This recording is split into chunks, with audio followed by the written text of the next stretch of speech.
Welcome to another episode of An Intimate Conversation with Women of Color. I am your host, Deneen L. Garrett, and today's guest is Sandy Vo. Sandy is a meditation teacher devoted to revolutionizing modern living by introducing a new level of functionality and serving more conscious leaders on their journey of self-realization. Sandy is also the founder of Prosperous School of Self-Realization, host of Prosperous, the podcast, and co-founder of the media brand and network, Ladies Aligned. So, Sandy, tell us more about you. Yes. So thank you so much for having me. It's a pleasure being here. And I know I'm going to really enjoy connecting with you based on our connection so far. So I just moved to Florida with my fiance. I have been a student of meditation and yoga science for the past 9 years. And I studied from my teacher, Leonard Perlmutter, who is a pioneer in mind-body training. And he was a student of Swami Rama, who was the first yogi from India who came over to America and was studied by scientists from this foundation called the Miniger Foundation. And they put EKGs on his body, and they were able to see from that he was able to slow down his own heart rate. He was able to change his body temperature, and he was able to control all these inner states. And for the first time, Western scientists said, wait a second, maybe the mind and the body are connected. So my journey to finding my teacher, although I think that the way that the events happen more so was that, when the student is ready, the teacher appears. So it's just like he appeared. I didn't know I was looking for him. Began in college when I was experiencing depression, anxiety. I think college is a very fragile time because it's a time where we are discovering who we are. And what I learned through my years in college as a first generation Asian American, and as a child of some really hardworking immigrants, is that so much of who we are, especially around the time when we're in college, is somebody that other people want us to be. Now, my parents never put strict boundaries on me on who I wanted to be. I didn't have the kind of parents that said, you need to be a doctor, you need to be a lawyer. They've always encouraged me to find what works for me. But I also felt a lot of pressure to work hard and to help to be able to work hard and to be able to carry on a lot of responsibilities for my family, because I know how hard my parents work. And I think a lot of people who are immigrants or who are children of immigrants can attest to this. You want to work hard because you want your family to succeed as well. And so eventually this pressure led me to a place of complete burnout and depression. And there were a lot of things involved around that time as well. So I remember one winter, I was sitting in front of a cozy fireplace and I was getting ready to make a vision board. I was like, I watched this documentary a lot when I was about 16 years old called The Secret. Oh, excuse me, one moment. Hang on, buddy. Daddy's going to help you get out. Okay. Babe, Birdie needs to go to the bathroom. Yeah, I'll take him out. Okay. Real life. Right. So thank you for your patience there. You're welcome. So, where was I at before he?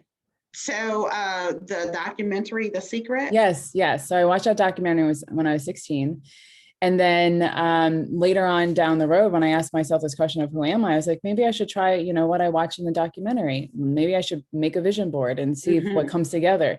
And when I started cutting out visuals of women with really fit bodies and women that were, successful looking in these big houses and all these things, and feeling like that's not even me. So who am I? And that question was so prominent that for the next year in my life, that's what I unconsciously began to explore. And it was through the pain and the suffering of that exploration, where I eventually gained tons of weight. But then I started doing bodybuilding and I got super fit, and I was the fittest ever in my life, but I was still unhappy. That whole exploration eventually led me to a place of complete burnout. And that was when I discovered meditation. So that's a little bit about me and my background and why I do what I do now, which I can talk about later as well. Yeah, absolutely. And so, several things in what you shared, definitely want to explore. The one thing about, modern living. So for me, I'm on this, living by design. I actually kind of picked that up from a previous guest in how she lives by design. And so now I've incorporated that and to be a little bit more intentional. So it sounds like in your journey, you have become and you are being more intentional as well. And I absolutely love the vision board, right? So I've done that. Remember creating a couple vision boards years ago when I lived in Vegas, kind of forgetting about it. And then after moving back to Detroit, back home, hanging those same vision boards up and then realizing, oh my God, I've done some of this, right?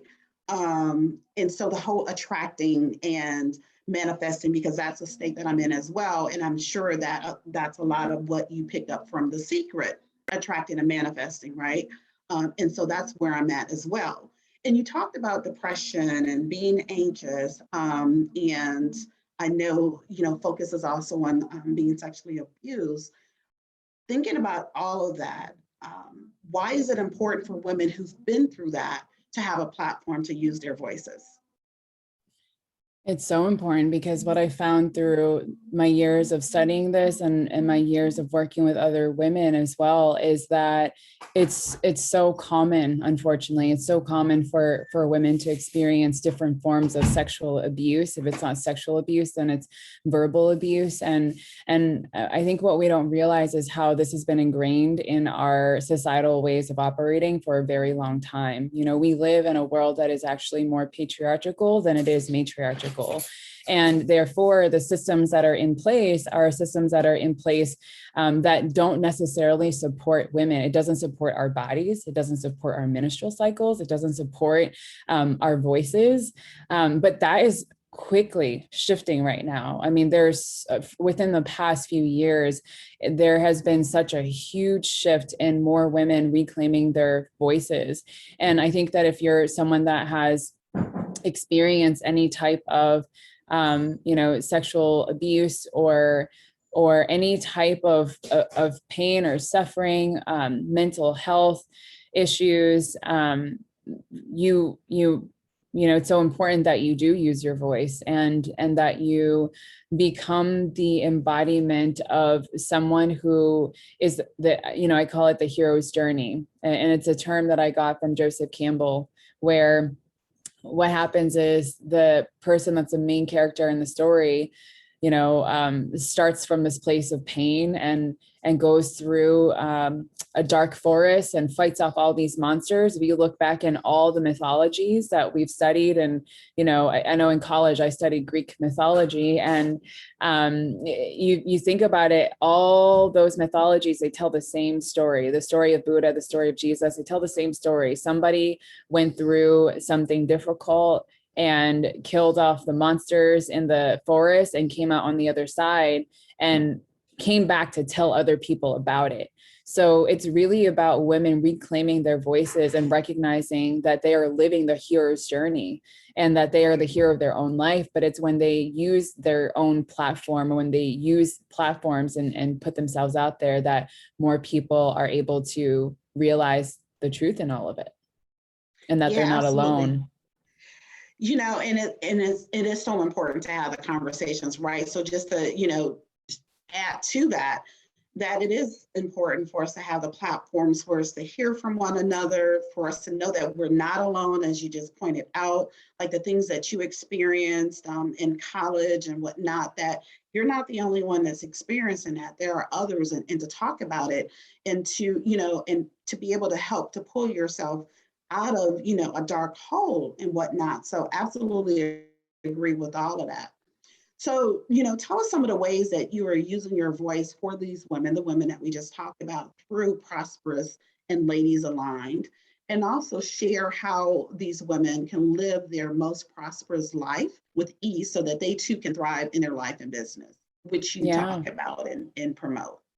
Yes, yeah. So prosperous school self-realization is it's more of a mind-body lifestyle training program. So I teach a lot of students their different techniques and practices so that they can learn how to live more in harmony with their lives. The thing with a lot of us is that we have been programmed to operate in a very specific way that isn't natural to our own unique system, our own unique energy type. And it's typically against our own natural rhythm. So when you look outside in nature, nature has its own rhythm. It knows that when it's cold outside and it's winter time, that the leaves need to shed off because it needs to hibernate, because it needs to cultivate more energy, and then save its energy for the springtime when the leaves come back out again. It's the same with bats and snakes and groundhogs. They hibernate during the winter season and they cultivate energy, they save their energy, and then again during the springtime they rise.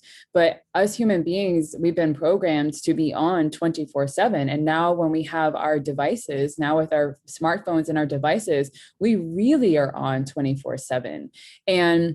And over time, what we don't realize just by checking our phones every few seconds, we're programming our minds to operate in a very fast-paced type of way that is faster than our body can physically handle. We're no longer in tune with our own nature. So what I help a lot of women and men to do through Prosperous is I help them to understand, well, what is my unique energy type? And I dive deep into the practices and the wisdom of Ayurveda. Ayurveda is Sanskrit. It's an old Indian healing system, and it's been around for thousands of years. And Ayurveda stands for the science of life. So through Ayurveda, people really get to understand, well, what is my unique energy type? Am I fire? Am I water? Am I earth? Am I space? What is my unique energy type? Because we all come from 5 elements. Everything in this world is made of 5 elements: earth, water, fire, space, and air, right? Everything we touch is made out of those 5 elements, and everything we touch is also vibration and energy. So I realized, well, if I could teach people to understand what their own unique energy type is, then they can build their entire life around that. And now what they're doing is they are living a life that is more in harmony, and they are tuned into their true nature. They are no longer working against it. So we go through and I teach them different breathing practices and different types of meditation: sitting down, standing up, walking meditation while you're talking to somebody. And in this way, what I found is, we've had students that were in the healthcare field, psychologists, we've had mental health counselors, people that were really on the front lines during COVID, and even right now, and entrepreneurs, people from all different walks of life. And they, no matter how busy their schedule were, I'm talking some of the healthcare providers saw 24 patients a day. No matter how busy they were able to use some of the tools and practices that I taught in Prosperous, and they were able to change their approach. It's not about, I can't do that, Sandy, because I'm not an entrepreneur. I don't have my own business. I'm stuck in a 9-to-5 job. Okay, but you can still change your approach to how you're doing things, right? So over time, what I've seen through the graduates of Prosperous is they've been able to self-liberate because they realize the truth of who they are. They realize that there's more to them than who they are, the identity of who they are. And because of that, they're not as attached to their identity. They have a little bit more freedom. And now they're more easily able to create a life that is built around what their true nature is. And they start learning how to listen to their inner wisdom because of that. So that's what we do through Prosperous School Self-Realization. And then Ladies Aligned is a company that I co-founded with a business partner. And Ladies Aligned Media is a conscious media platform for conscious women, because one of the things that I discovered is, once again, we talked about society, right? And we talked about how society really programs how we operate and behave. When we did some research on this, what we discovered is that about 80 something percent of the media is owned by men. Now, this isn't an issue between men and women, right? I'm not operating from a place of feminism. It's really the matter of, wow, it's this realization of, for years, pretty much since I was born, the movies that I watched as a child, the magazines that I read as a child, I'm actually seeing it through the lens of male, right? And therefore I view myself through the lens of a male perspective. What is it like to view myself through the lens of a woman, right? And through the lens of being in touch with my own inner wisdom. And Ladies Align Media is really all about connecting us back to our intuition. So it's not about you standing in line, reading a magazine that says 5 reasons why, your boyfriend dumped you. It's more of, it's more of an empowering type of media platform. So it's an online media platform. And by the way, for all the women of color who are listening to this, I would love to have you as a contributor. This platform is going to be so different because it's about highlighting the voices of women who have gifts. So it really doesn't matter if you're new to your business or if you're new to sharing your voice. This platform is really made for women like you. So you can reach out to hello@ladiesalign.com and we'll be able to publish some articles for you through that engine. So those are a little bit about the couple things that I do. I love that. I love that you're sharing that you've created that platform, and so that we can start seeing through the lens of women, right? Because you're right about how we view life, right? We're viewing it through someone else's, and it's typically the same type of someone else. So thank you for doing what you're doing. And I had to smile when you were talking about nature, because I have these plants and I don't even know what type it is, right? And so my neighbors gave it to me and they said, you're going to have to separate them, right? Because there's like 2 growing in there. I now have about 4 or 5 pots, and in each pot, there's at least 2 of them growing. But the thing is, I'm looking at them, right? Because I'm looking how, it's regenerating and whatnot, because here's something starting to pop up over on the side. Like, where did that come from? Like, there's seeds that are falling. And, so you see it and you see a sprout. Next thing you know, it's tall. And then there's part of it, another piece of it that, okay, that part is dying and whatnot. But I'm looking at it and I'm thinking how you can learn so much from paying attention to something like that. Right? I'm not quite sure what I'm supposed to learn from it. It may just be about slowing down. It may just be representation of growth, but it's something that I'm supposed to take away from this whole process. It also could be from like, put the devices down. You don't need to send that text right now. You don't need to check that email. Pay attention to nature, pay attention to growth and what's going on around you. So I love that was part of what you just shared. And I also want to kind of tap into earlier, you mentioned live. Absolutely, right? So, this show, it's some of our audience, they're listening on their favorite podcast platforms. Others are watching and viewing it on YouTube. But it is real life, right? We heard your dog in the background. Yeah. You were talking to your fiance or talking to the dog, telling the dog that your fiance is going to take him outside and whatnot. And I mean, that is real life. And so that is something that I promote as well, right? It's real life. Like, I'm not going to edit anything out because it's real. This is what happens in life. And I think that we get so caught up in editing things or, the social media and Instagram and, because someone probably took, 10, 15, 20, 100 photos before they got that perfect one. And that's the one that they wanted to show, as opposed to the real one that's showing real life. And so I appreciate all of that. So thank you, thank you, thank you. So depressed, anxious, and sexually abused women of color, in particular, especially, do not recognize the power of their voices. And I like to say, using your voice could be speaking, it's writing, it could be acting, it's however you want to express yourself. So in your practices, in your, businesses and the different ventures that you have, what do you tell these women to help them recognize the power of their voices?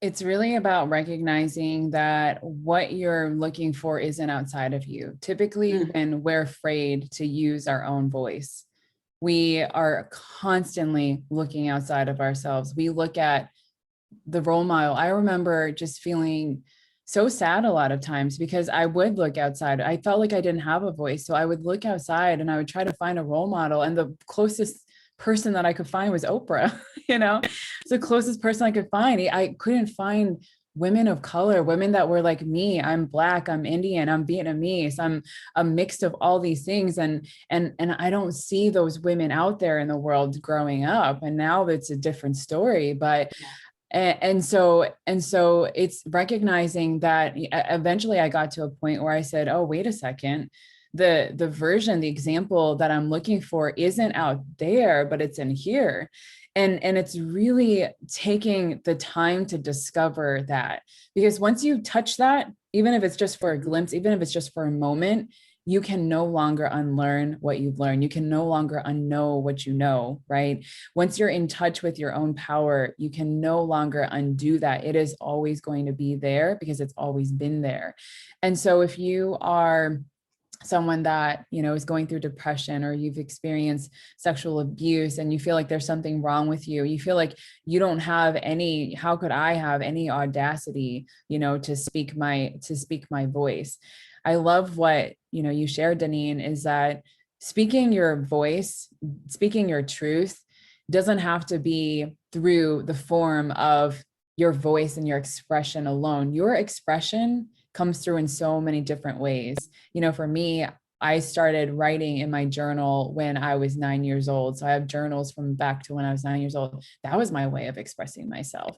When I first met my meditation teacher, he told me I mumbled a lot, because I was constantly, not confident of what it was that I was saying. I would be in school and I would know the answers to whatever the problems were, but I wouldn't raise my hand, right? And I would be so frustrated when somebody else raised their hand and they got it wrong. And I said, but I knew the answer, Right. right? So it wasn't until I started practicing meditation, which is really about understanding yourself. It's not what we think it is. And I started to be in touch with my own inner wisdom, that I realized, oh, wait a second.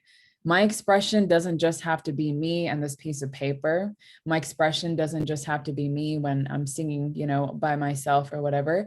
I have a voice and I'm going to use it, right? So I started going to different universities in New York, and I started speaking to college students because that's where my journey started, and seeing what happened on the other side. The students that were looking at me, the students that I hugged, that I connected with through this 1 3-hour workshop alone, that experience taught me that this life is so much greater than my I-ness alone, right? There is a we that's in this. And when I get in touch with my own voice and I use it, I am now detaching from it being all about myself. I know that it's for a much greater purpose. And that's when you catch that sense of flow of, oh, you get the magnitude that, oh, this is greater than what I think it is. And then you get out of your own way. Yeah. No, that is so awesome, right? But it does start with self, right? Like you said, getting in touch with self and recognizing a power that we have and tapping into that, because that power isn't just for us, it's for other people. I was on a call yesterday with one of our leaders, and she was saying how when she's faced with something, she's now like the representative. And if she doesn't do something with that, then she's causing harm for people who come behind her, right? So I'm kind of paraphrasing it and kind of, putting together a couple of different conversations that she had. And so, sometimes we wonder, should I say something? Should I do something? Well, often if you don't, it causes harm. And one thing that specifically she was talking about is, let's say, a name. So we allow people to mispronounce our names, right? We're telling them it's okay to continue that. Right. It's okay to mispronounce the next woman of color who comes behind.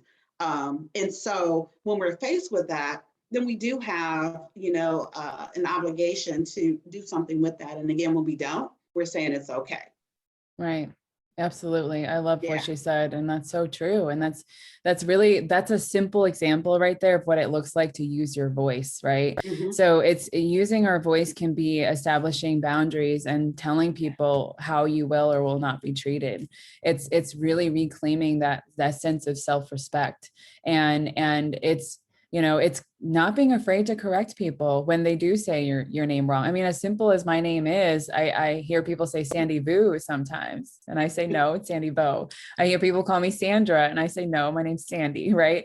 And Right. it's just a very gentle and kind way to tell people what your name actually is, right? And it's such a simple act right there, but it does feel hard sometimes. But that practice Mhm. happens in our day-to-day life at the simple aspects.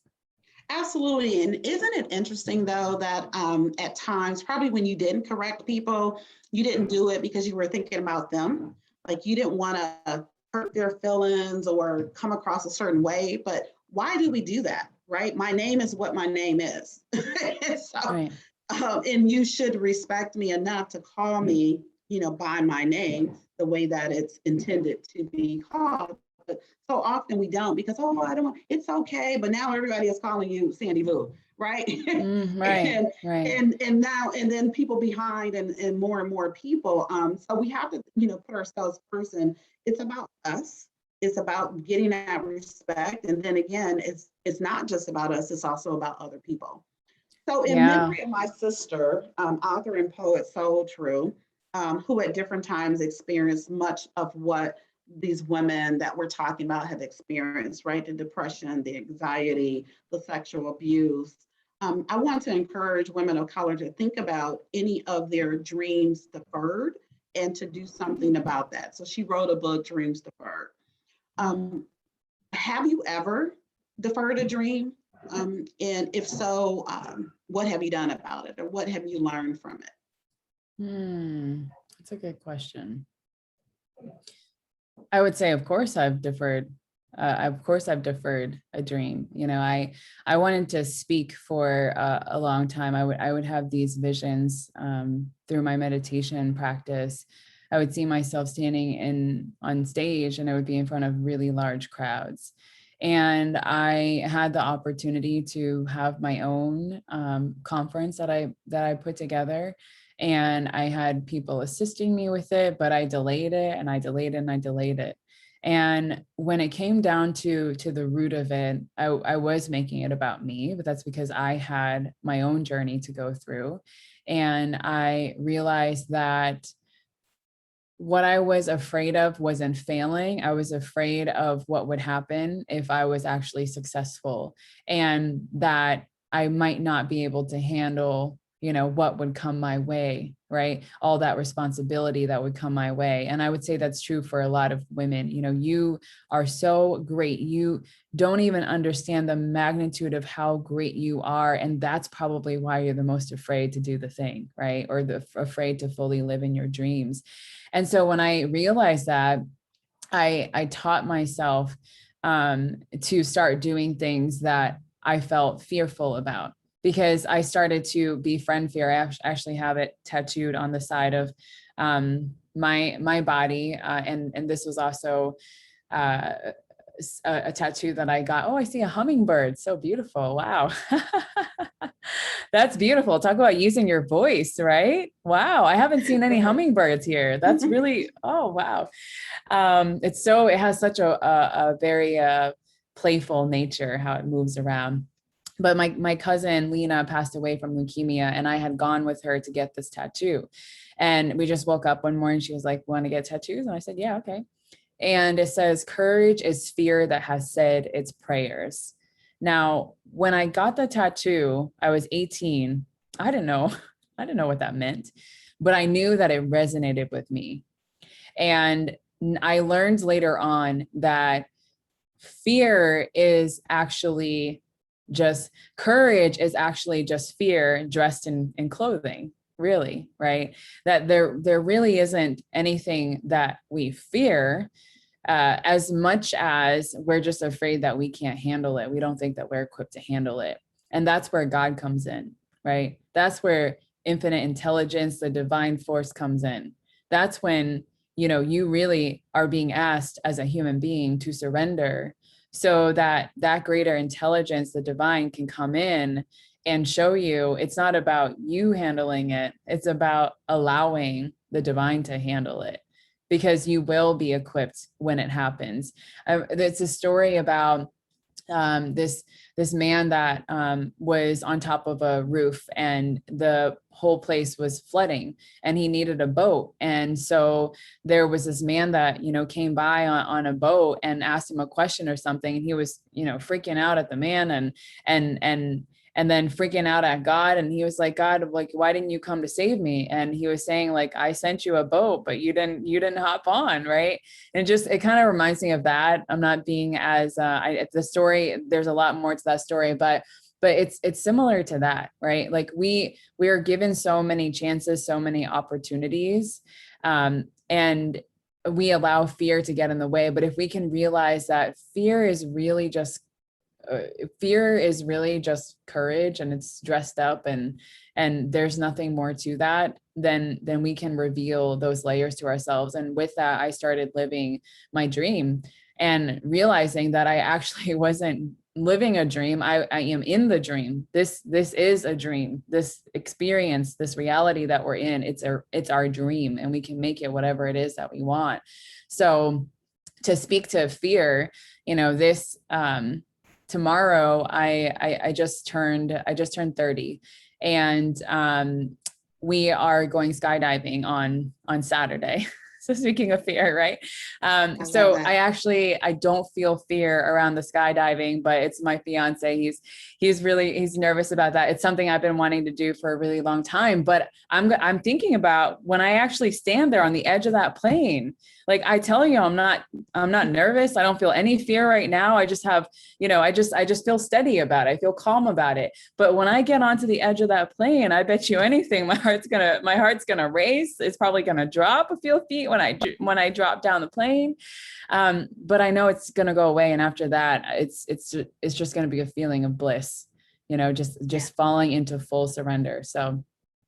I love that. I absolutely love that. So I do want to skydive, right? That's something that I would love to do. And I'm sure that I would do it at some point. But I have to tell you, so the whole thing around fear, I absolutely agree with you that we are fearful of things going wonderfully because we're not used to that, right? We're used to disappointment. We're used to maybe not getting something, but we're not used to succeeding, right? We're not used to living abundantly and joyfully and whatnot. So I definitely feel that that's a reason why sometimes we don't pursue something because of that particular fear. Oh, yeah. But I want to say that, how, and you mentioned it about facing those fears. There's one fear that I'm not going to face, but it keeps bubbling up. I went to Big Bear a number of years ago. It's in California, Yeah, right? So beautiful. I went, my mom went, my son, and I had no clue. So we're just driving along, we're going up, up the mountain. And then I see a car in front of me doing like this. And I'm like, oh my God. So the entire weekend, all I thought about is having to come back down. And why it was, so brought me so much anxiety is because there's no railings on the mountain, none. So if you veer off to the right, when you're coming back down, you veer off to the right, you're going down.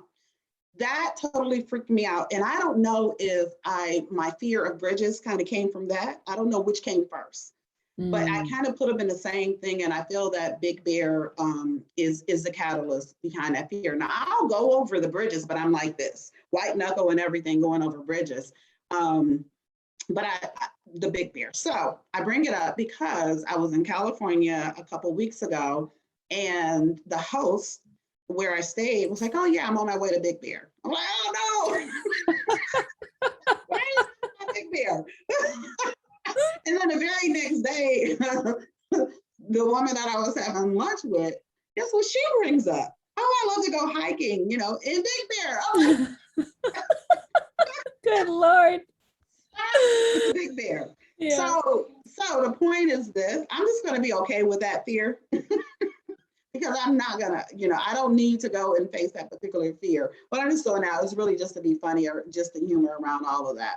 But yeah, Yeah. I love everything you're saying. Happy birthday. So that's a milestone, 30. Yeah, And thank you. can't wait to hear, about how the skydiving goes for you. And like I said, and I'm okay with doing that. But that whole Big Bear situation and the reality that one bus, move, hit on the accelerator, and you're over. So, Yeah. Well, I'm glad you shared that story because I think it highlights a lot. I could walk outside my house right now. I could get in the car and somebody could just drive right by really, really fast and run into me, right? Even going to the grocery store, right? Even going for a run outside.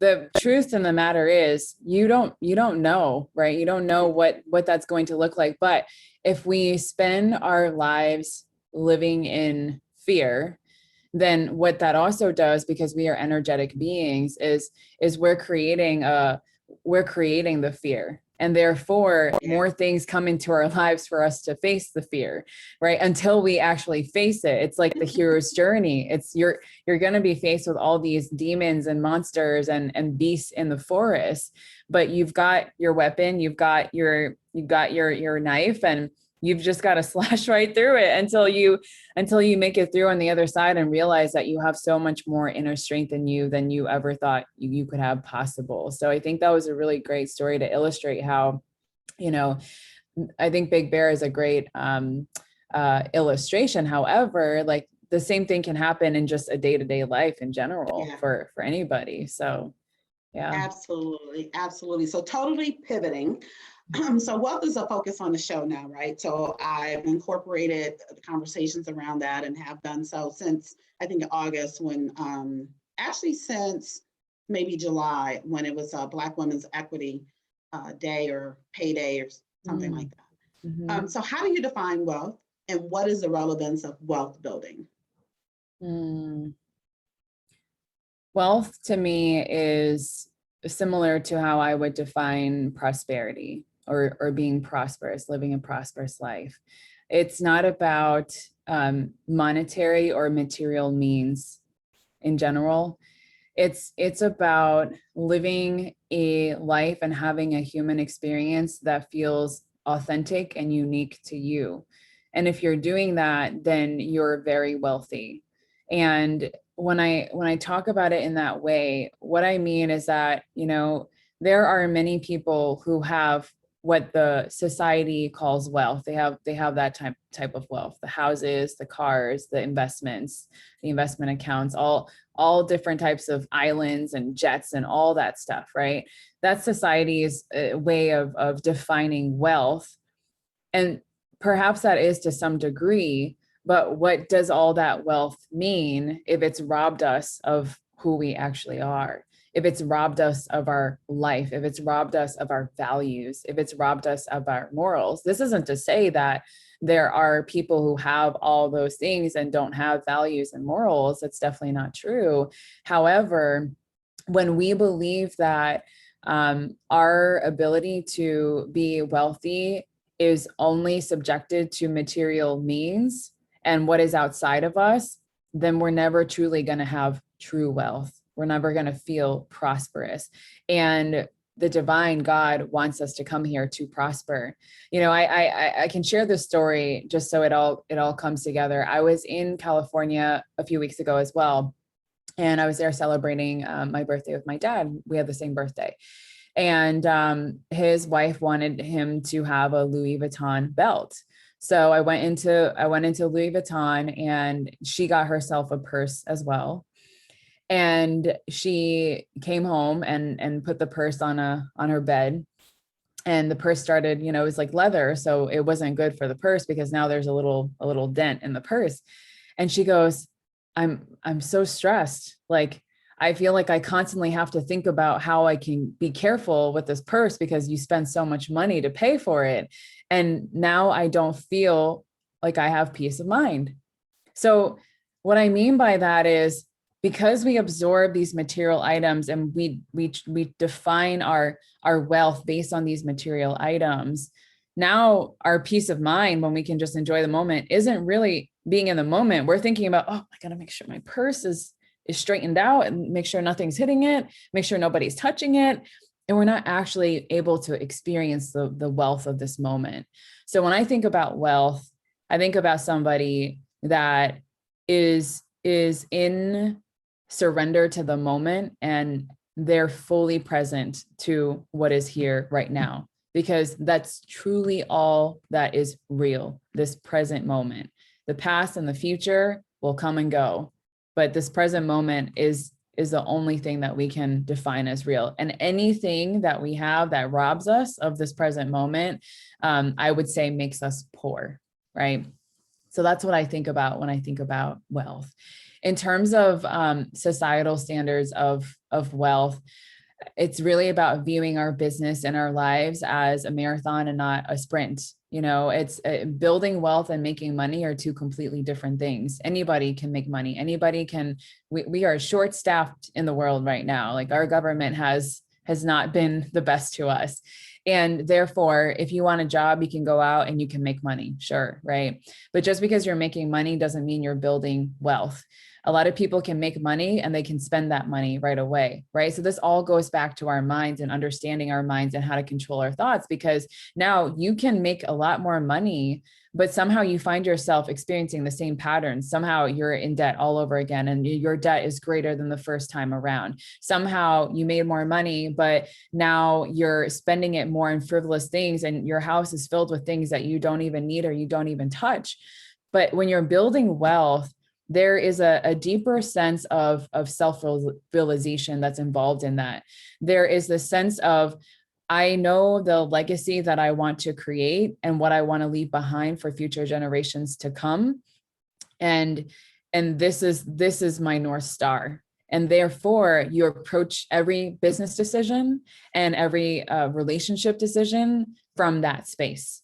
And therefore, the decisions that you make, you're building connection and real relationships that eventually generate that wealth. No, absolutely. And so, it reminds me, everything you said is right. And I really was curious as to what is your perspective on wealth, right? Because you do talk about prosperity, and I wanted to know how you defined it. And I love to hear different perspectives for people to know that wealth is not just about money. There's so much more, right? And for us to start to think about, to get grounded and centered around, well, what exactly is wealth? And I think that with anything, you have to define that for yourself. So what is it for you? What is the type of life that you want to have? Like, when I'm talking to people and having conversations and, coaching and whatnot, I always say, where is it that you want to get to? What is it that you want to do? And make sure that everything is in alignment with that thing, and start saying no to stuff that's not in alignment. And so an example of what you're kind of talking about is I had an opportunity to interview for a role. And this particular role, promotion, more money, all of that. But when you think about it, is it really, right? Because the job would require managing people. Okay, so now that's taking some time. It would have also required putting in even more hours because of the nature of the work. Okay, so now it's a deficit. So that pay increase is now really starting to be a deficit because it's taking more of your time, taking me away from the things that I really want to do, which is travel, right? So I wouldn't be able to travel as often as I'm traveling because I would have all these other additional responsibilities. So you have to really think about, what is it that you want in life? What is that success for you? What is wealth for you? So on and so forth, and making sure that things are in alignment with me. And so my experiences, it was kind of like God saying, okay, I'll let you, entertain this. It's not what we talked about. It's not the direction that, your life is supposed to go in, that you said you want your life to go in. It's not in alignment. It's not far off. And it's not a bad thing, but it is not what we talked about. And so I realized that even as I was going through the process, that it's not in alignment, because it's taken me away from all of these things that I really love and want to do and enjoy, and And so it didn't happen for me, which I was fine with because it wasn't supposed to. It wasn't what was in alignment with where I am in life. Yeah. But I And had to know what I want out of life, right? I had to know what it is that, what I want to be able to say no to what's not that. Yes, I'm so glad that you defined that more, because it's true. Everybody is different. And this is one thing that I talk about all the time. And this is why nothing that I'm doing is cookie cutter, because everyone has a different energy type. Everyone has a different background, DNA, experiences. And we are all here as unique expressions of the divine. And we are meant to be our unique expressions. Therefore, your experience with wealth might look completely different. I had a student that said, she's feeling the most joy and the most at peace that she's ever felt in her life. She was a very type A type of person. She worked in LA with celebrities, styling them, and then went back over to this East Coast, and started getting into personal training. And then she got into meditation and Reiki. And her life had completely shifted since then. And now her mornings, where they used to be very rushed and anxious, and she was jumping from one thing to the next, she's got them slow, peaceful mornings. She gets to wake up, drink a cup of tea or coffee, and just do her practices and ease into her day, where she didn't do that before. And she says, despite how I feel, because our minds are programmed to find problems so that we can fix them, right? Despite how she felt, she doubted that. And she said, but then I look at all these other people on Instagram, and, who started, they were in mastermind groups together. So who started, where I was, and now I see them, talking about how they make six figures, over 6 figures a year or 6 figures a month and all this stuff. And I can't help but to feel behind. Now, I had to take a moment to show her and acknowledge the difference, right, between the smoky mirrors and the illusions. There are billionaires out there that pay extra money to be on an island so that they don't have to be around other people, because their lives are filled with so much stress, so much going on. They have private jets for the same reason, right? They pay more money to have peace in their life. And here you are at the early stages of your life, and you've got that peace in your heart. You tell me you're not wealthy, right? Right. It's perspective. It is definitely perspective in what you want out of life. And so that kind of somewhat reminds me of something I was watching on the plane, and it's Mediterranean life. And it was a couple who they lived in Canada, and they had a hustle and bustle life. And they're like, you know what? We don't want this anymore. We want to move to Spain and have a life of leisure. We want to enjoy life now. And they said, we want to spend only $1,000 per month. We want the utilities included, X number of bedrooms, be able to see the sea, all of those type of things. And guess what? They got it. They got it. And so it blew my mind on several levels. One, yes, I'm with you. Like, start living now. Why wait? Right. So that's why I'm on a plane at least once a month. I'm going somewhere at least once a month because I love to travel and I'm not waiting. The other thing that blew my mind, right? The other thing that blew my mind is that it was attainable. Who would think that you can go to Spain and live, $1,000 a month? And they had a nice place. But we don't realize that because we don't venture out, right? We only know so much, like our limited understanding. And so I love having conversations with people. I love watching, something like that. I'm like, oh, okay. No, I want that life and I want it now, right? I'm not going to wait, right? Because it's not promised. If no other time showed us that life is not promised, 2020 definitely did. It definitely let us know, like, you know what, you might want to go ahead and get that thing now. You might want to live your life that way now. Don't wait, like today. Make those things happen for yourself today. Yes, it's showing people what's possible. When you know what's possible, you can't unknow. So your mind, despite how much, sometimes when we have too many material items, and I'm not here to say, hey, you can't buy that purse that you like, or if you're into brand names, that you can't have those things. You can have those things, but don't allow them to possess you. Same thing with social media. You can use social media, but don't allow it to possess you. The problem becomes a problem when we allow the material things to possess who we are. And therefore, now you say, hey, I want to travel, I want to live a leisurely life, but then I just got this brand new, large, beautiful house that I just bought with all this expensive furniture. All my Louis bags are in my closet, and all my Louis Vuitton shoes. And, I can't leave that. Like, I can't get away from that. What if somebody comes and robs my house? And this is what I mean. But when we teach ourselves how to liberate ourselves from all these outer things, and we connect to a deeper place within ourselves, we realize that this imprisonment is really just an illusion. It really is just an illusion. And this is what I love traveling myself. It allows you to see more of that. It's possible to experience a life where you are not imprisoned to your bills, to your circumstances, to your job. Especially a lot of people right now, people are having to lose their livelihood.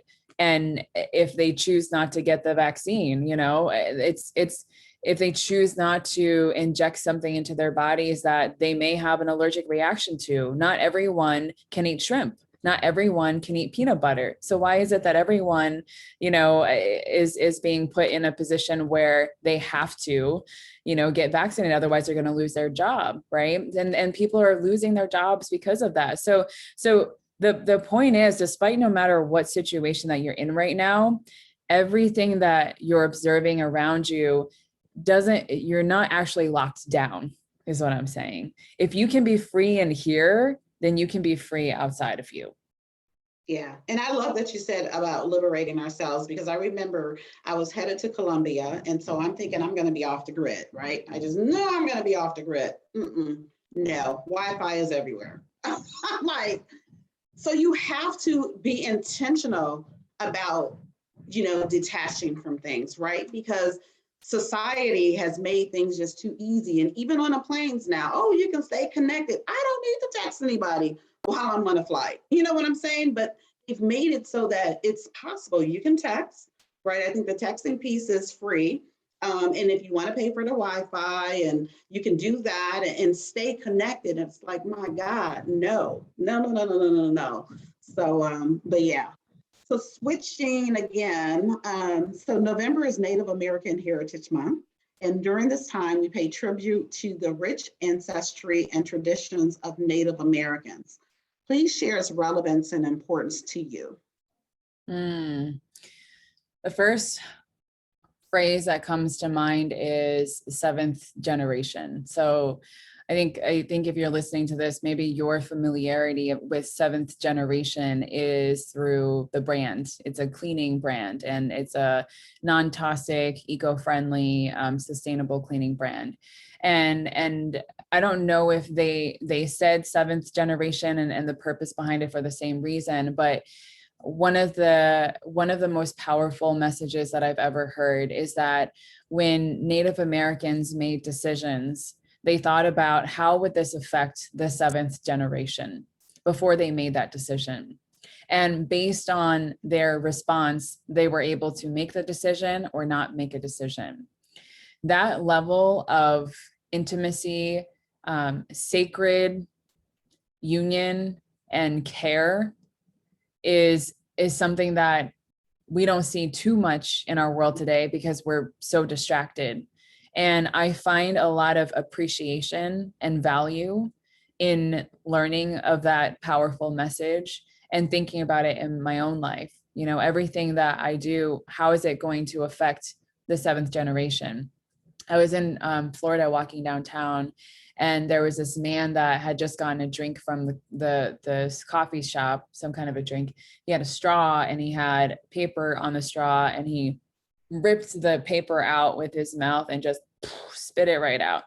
And then I gave him this look, and he started kicking it. And I'm starting to walk over there. Well, we're walking towards him, and then this other guy runs from behind, who I saw before holding some branches and random stuff, just with a big smile on his face. And we just said good morning to each other.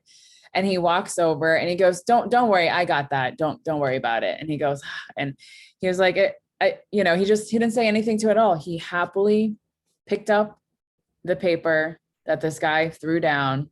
And with this big smile on his face, he said, you know what I taught my kids? I have 3 boys. You know what I taught them? I taught them that everything you touch, make it better. Right. Mm-hmm. And I thought about how that right there, he's thinking about, by him being the example, how it's going to affect the future generations, just by him picking that up. The people that were watching, watched that, right? The people that were listening heard that. They're going to go home and they're going to teach their kids the same thing if it meant something to them. And this is how we create that positive ripple effect for future generations to come. But if we continue to allow our devices to absorb our attention, and if we continue to distract ourselves through all these different means, binge watching on Netflix. I mean, I know we all do it. I've had my days of binge watching on Netflix, right? But even then, I felt like I was sucking myself into a machine when there is so much outside of me, including the nature and the plants that you talk about in your own home, that is trying to teach me something if I just pay attention.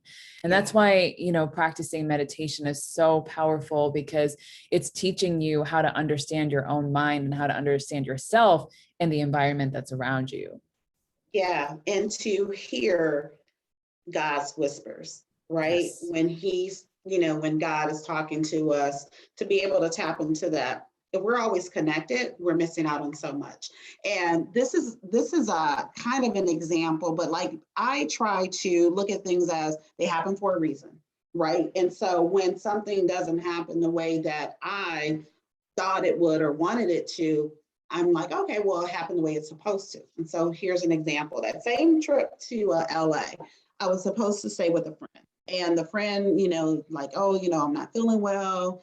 Let me know. And so I had to find somewhere else to stay. And I ended up booking, I wanted to stay in the Inglewood area because that's where I was hanging out. But I ended up booking something past Burbank. Right. So that, and then looking, 30-minute drive, but of course, if you're in LA, the traffic could be an hour or whatever. Anyway, so I get there, the person meets me, and that's the person who was going to Big Bear. And then he said to me, he's like, I was an orphan. I think he's from Indonesia. He was an orphan. And so now he gives back. And so for every $100 that he takes in through Airbnb, he's able to feed 150 children. Wow. So by me staying at the property, I was contributing to that. Okay. So that just blew my mind, because I love, to make a difference and impact. So I love that. Then he tells me, I told him the story about, last minute changes. And he said, you know what? This had been booked for months prior to me tapping in and reserving it. So in other words, it was meant for me to be there. And it was. So the space, it was like an Asian oasis. It was beautiful. And I am on a mountain. So here's my, kind of conquering Big Bear a little bit, because it was on a little bit of a mountain. Right? So I did have that. And I was cool with, going up the incline to get up to the place and coming back down. But it was meant for me to be there and to experience something different, a different side of, greater Los Angeles, right? Being out in a whole different and just experiencing that. So I believe in all of that. And then you do have to pay attention, because sometimes you're supposed to make a right when you were going to make a left. Mm-hmm. But if you're not in tune, if you're not kind of detached from some things, you're going to miss all of that. Absolutely. I would have missed being able to feed several hundred children had I not, tapped in and went to the place that I went to. It's powerful. So before we wrap, what would you like to leave the audience with?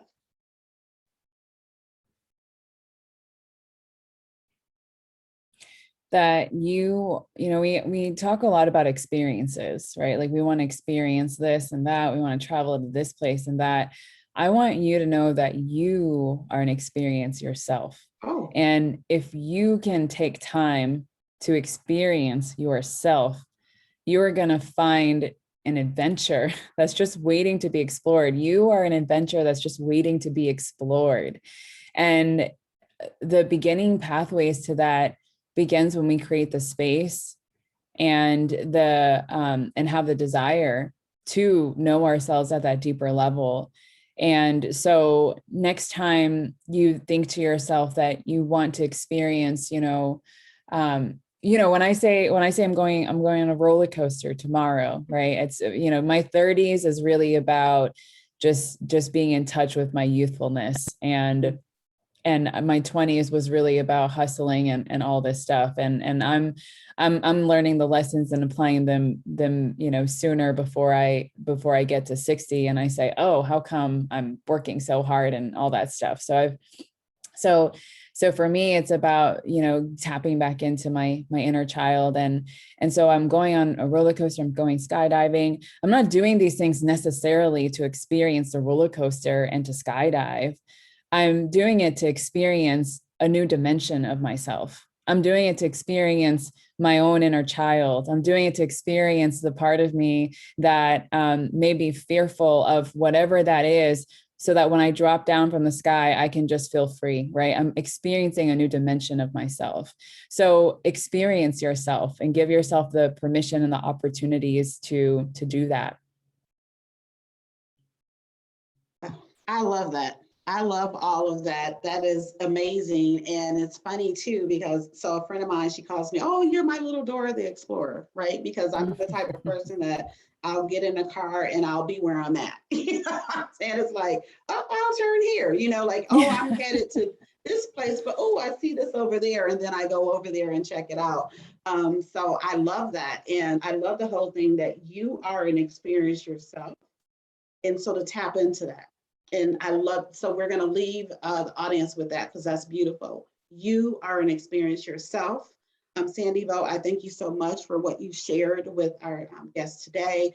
I love what we were talking about earlier. You mentioned where you were, and I envisioned that, right? I saw myself on a white sandy beach looking at the ocean, and it calmed me down, right? Because I don't know why I had like a feeling like I had a headache or whatnot, but when you shared that, I saw it. And so you possess that, right? You talked about energy, and energy is something I'm focused on as well, and protecting my energy. And so that's why I do set boundaries now, and why I'm out and living by design and doing different things, because there's a certain way that I want to live. And there's a lot of stuff that I have to say no to in order to live that way. So again, I am an experience. You are an experience. And so thank you for giving us permission to experience ourselves, and enjoy the rest of your day. Thank you so much. You're welcome.